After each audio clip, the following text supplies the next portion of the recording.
So, pag-usapan natin ito nga pong impeachment complaint. Ayan, pag-usapan po natin itong impeachment complaint. Umpisahan ko lang po dahil ito nga po, si Sara nga po ay akala natin ay hindi nasasagot para nga po mapadali na ang impeachment. Kaso nga po, nagkaroon po ng ad cotellam. Ibig sabihin po na kini-question na naman po ni Sara Duterte ang nasabing impeachment process katulad po nung last time na overpowered daw ng House of Representatives last time at dumulog sila sa Kongreso.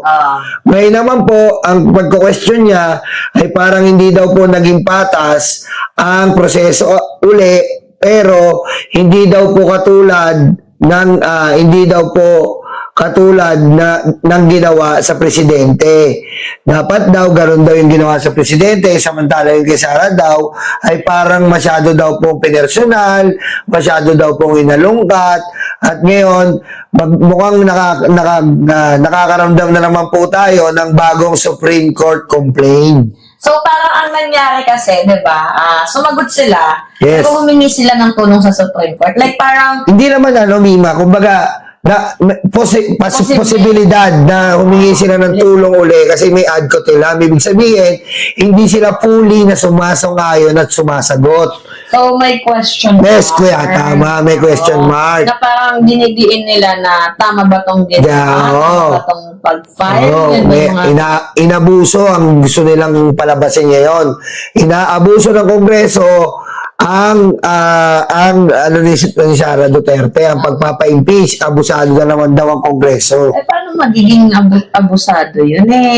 Sobrang klarado naman ng ng 54-1 Di, tsaka yung umito yung justice, 54-1 yun. Sufficient and substance form. Pinagbotohan Yun. Doon kasi kay President Bongbong Marcos, doon pa lang sa sufficient inform, sufficient and substance, wala nang bumoto Yung sufficient and inform kasi, mga minamahal, yan lang yung kung nagawa mo ba ng tama ang pag-file, may perma ba. So, kahit naman nata sinong mag-file, basta nasunod mo yung ethics ng Congress, ay papasa ka sa sufficient and form. Dito naman sa sufficient and substance, kung yung impeachment complaint mo ay merong substantial. Kumbaga may sapat na ebidensya para mag-process pa, para pag-usapan. Problema kasi walang sapat na ebidensya, kaya hindi na basura yung kay President.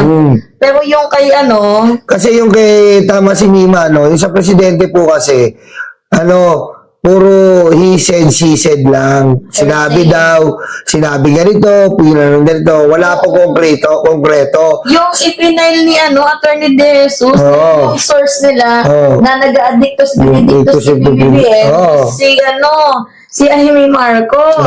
Tapos yung nagbigay daw ng maleta, may 100 billion daw na kinita ang presidente.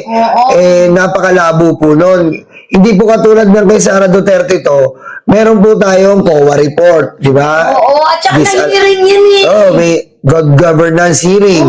Sa Public Transparency and Accountability hearing po, yan si Vice President Sara Duterte. So, sobrang labo naman, di ba, na dito sa pangalawang pagkakataon, balak pa nilang mukhang haharangin. Tanong, kakatigan pa kaya sila nito ng Supreme Court kung sakali? Ayan nga, magkakaalaman tayo dyan. Kasi nga, okay lang po yung unang beses na nangyari sa atin.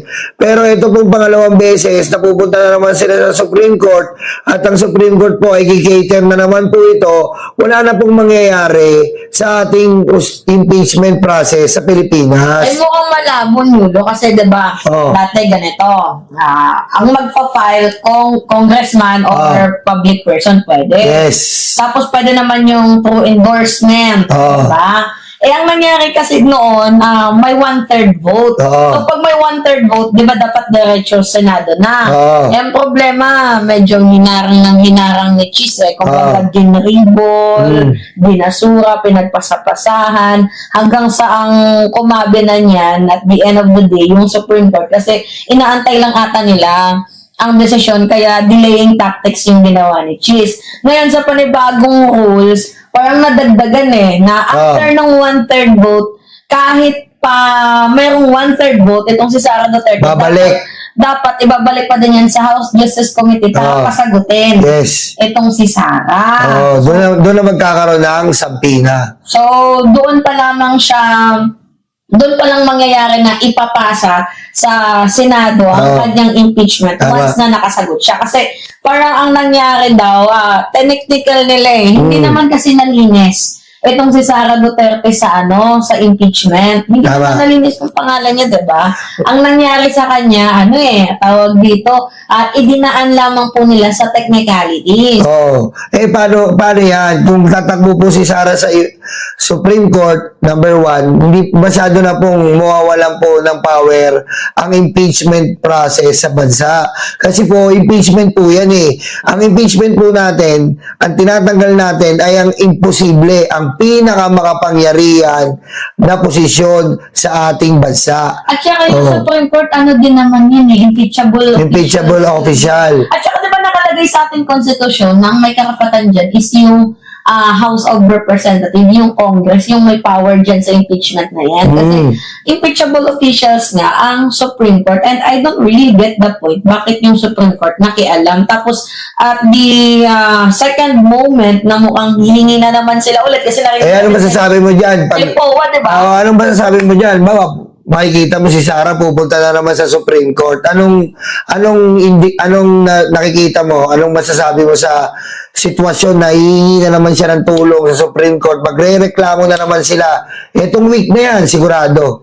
I think kung gagawin yun ni Sara Duterte, masisira na ang image ng Supreme Court or mabababa na ang credibility ng Supreme Court sa bansang Pilipinas. Kumbaga parang mawawala na ng trust ang tao kasi once na ninyong ginawa tapos sa panibagong rules sinunod na lahat-lahat, diba? Tapos bigla-bigla na namang technical na naman. So parang doon na lang sila nagbe-base sa technicalities. Yun yung medyo nakakatawa na part, no? Doon na lang sila sa technicalities, hindi na nila tinitingnan yung laman ng complaint.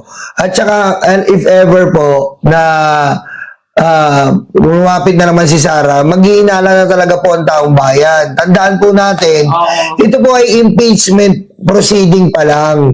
Ito po, hindi pa po dito, sabi nga ng Supreme Court, hindi po ibig sabihin nito, guilty na si Sara.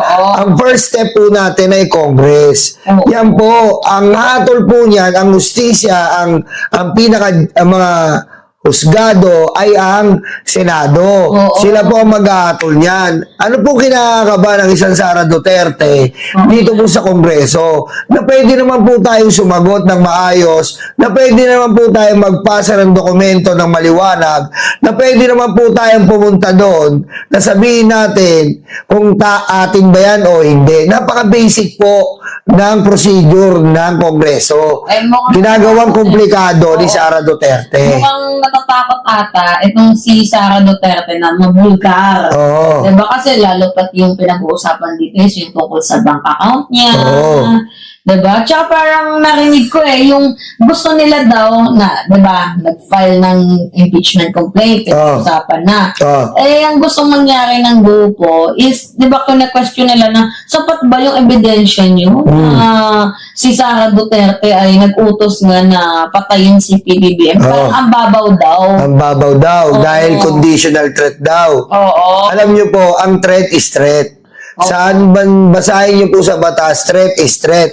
And any given moment, pag may threat ka, anything and anong posibilidad pwede mangyari. Gaya nga nung sinabi ni Digamo, na marami pong threat ang asawa niya, ang mali ng asawa niya, hindi pinakinggan. So, nandun na po tayo sa point na kung i-apply po natin yung sitwasyon ni Digamo, makikita po natin dito na ang threat po is a threat talaga na nakakatakot, nakaka-alarma at nakaka-apekto mismo sa taong pinagbantaan mo. Actually, yung nangyari kasi kay Sara Duterte, in-announce niya yun sa sa national social media at saka sa iba't ibang malalaking platform. Yun yung problema kay Sara. Kung private thought mo lang yun, sa isip mo lang, gusto mo patayin to. Walang problema kasi private thought mo lang yun. Tsaka Mima, halimbawa, ikaw ang vice-presidente, presidente ka, may bigat yung sinasabi mo. Oo, may power. May bigat. May power kasi ang ano eh. Oo. Ang isang Presidente, vice, di ba? kayang gawin yung mga Oo. sinasabi. Yung mga salita mo, pag pinakita mo sa tao yan, Oo. at sinabi mo sa tao, may bigat yan. Pwedeng, i-adapt ng ating mga taong bayan. Gaya ng tatay niya. Oo. Oh, kill. Anong ginawa? O, diba? At saka naalala mo dati, merong teacher. Oh. Diba? Na nagbanta kay Digong. Oo, yun. Ito Isa ng pa. 50 million nang makakapagpatay kay Digong. Although wala naman siyang kakayahan for the clout, ano yung nangyari? Oh. Nakulong. Nakulong diba? siya.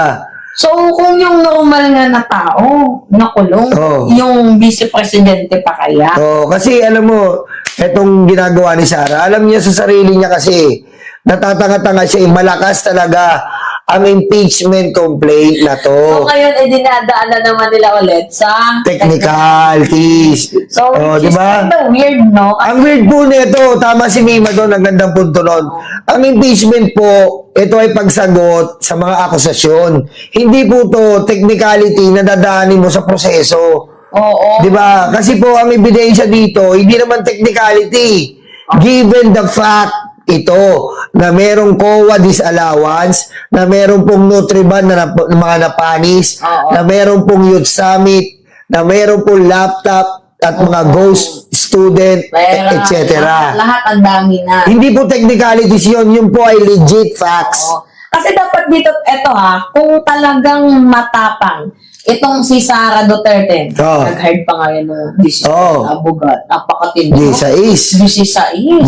Oo, kasi, ikaw, abogado ka na eh. Tama. Dapat di mo na lang ipagtanggol yung sarili mo. Parang ang pakahina mo naman sa part na yun. Oo. Na kailangan mo pa ng 16 na abogado para ipagtanggol ka. Tapos ang Oo. gagawin na naman nila, technical. Oo. So hanggang doon na lang ba yung kaya ninyo? Hindi ba ninyo kayang sumagot in a proper way, Tama. sa proper forum, Tama. without doing any technicalities? Kasi Tama. doon na lang sila nagbibigay sa, ay, technical natin to. Oo. Gaya nang nangyari dati, technical natin. Technicalities. Hanggang doon na lang ba yung Oo. kaya ninyo? Hindi nyo ba kayang sagutin yung mga accusation tungkol sa 125 million confidential funds within 11 days? Oo, tama. O sa 612 million na confidentials na reklamo sa Office of the Vice President nung ikaw ay Department of Education Secretary, 'di ba? So bakit di mo na lang ata sagutin? 'Di ba yung mga reklamo sa iyo instead na idaanin niyo sa technicalities para nang malaman natin kung nagsasabi ka nga ba ng totoo or kung may bitaw ka. So, yun. Kasi ito po, meron po tayong flood control na anomalies. Meron po tayo noon. And meron na po tayong investigasyon doon. And wag po sana tayong huminto sa pag-iimbestiga sa mga katulad ni Sara Duterte na marami pong nakulimbat sa pera ng taong bayan. Oo. As much as possible po, maging mulat tayo na lahat po na nagtatago, nagnanakaw ng pera ng taong bayan. At pag imbestigahan natin, wag lang tayo mahinto sa isang sitwasyon na flood control lang. Kasi yun ang dinadahilan ng mga DDS. Bakit ang flood control billion-billion? Hindi po yun. Ang importante dito, ang pera ng taong bayan, maliit man yan o malaki, basta ninakaw mo, magpaliwanag ka. Pegador, wala kang kawala. Pegador, kayo ay maganda. Pegador, galit sa masama.